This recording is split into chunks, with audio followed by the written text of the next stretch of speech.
அஸ்ஸலாமு அலைக்கும். Welcome to Fahim Fahd vlogs. நம்ம சேனல் பிடிச்சிருந்தா சப்ஸ்கிரைப் பண்ணுங்கள்.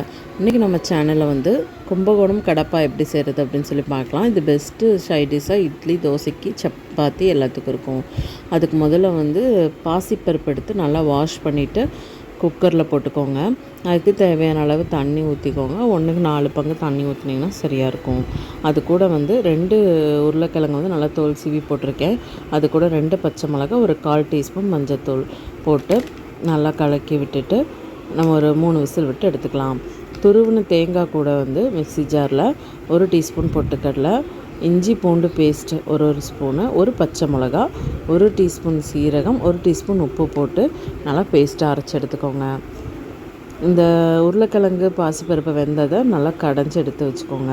ஒரு கடாயில் ஒரு கரண்டி எண்ணெய் விட்டுட்டு பட்டை, கிராம்பு, ஏலக்காய் போட்டு அது வதங்கினோடனே பெரிய வெங்காயத்தை நீல வாக்கில் அறுத்து அதையும் போட்டு நல்லா வதக்கிடுங்க. வதக்கினதுக்கப்புறமா ஒரு தக்காளி, பெரிய சைஸ் தக்காளி போட்டிருக்கேன்.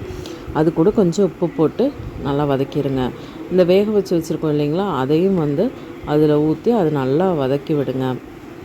கொஞ்சம் பாயிலாகி வர சமயத்தில் நம்ம இந்த தேங்காய் பேஸ்ட் எடுத்து வச்சுருக்கோம் இல்லைங்களா, அதையும் நம்ம ஊற்றிடலாம்.